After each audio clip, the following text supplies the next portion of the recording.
চিন্ময় কৃষ্ণ প্রভু তাকে মুক্তি না দিলে বাংলাদেশ ডেপুটি হাই কমিশনেও বিক্ষোভ হবে।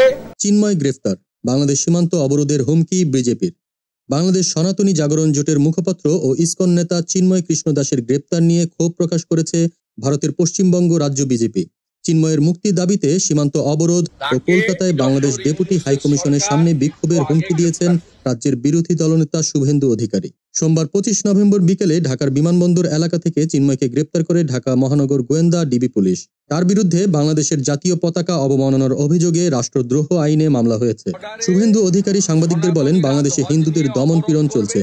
চিন্ময় কৃষ্ণ দাসের গ্রেপ্তার বাংলাদেশে হিন্দুদের অস্তিত্ব সংকটের উদাহরণ। তিনি আরও বলেন, মুক্তি না দিলে সনাতনীরা সীমান্ত অবরোধ করবে এবং কলকাতায় বাংলাদেশ ডেপুটি হাইকমিশনের অফিস ঘেরাও করবে। চিন্ময়ের বিরুদ্ধে গত 30 অক্টোবর জাতীয় পতাকা অবমাননার অভিযোগে মামলা করা হয়। চট্টগ্রামের কোতোয়ালি থানায় দায়ের হওয়া মামলায় আরও 18 জনের নাম রয়েছে। এর আগে এই মামলায় রাজেশ চৌধুরী ও হৃদয় দাসকে গ্রেপ্তার করা হয়। সম্প্রতি বাংলাদেশ সনাতন জাগরণ মঞ্চের হয়ে বিভিন্ন কর্মসূচিতে অংশ নিচ্ছিলেন চিন্ময়। তবে ইসকন বাংলাদেশ ইতোমধ্যে তাকে বহিষ্কার করেছে। এই ঘটনাকে কেন্দ্র করে দুই দেশের মধ্যে উত্তেজনা বাড়তে পারে বলে ধারণা করা হচ্ছে। দেশ জগৎ ডেস্ক নিউজ।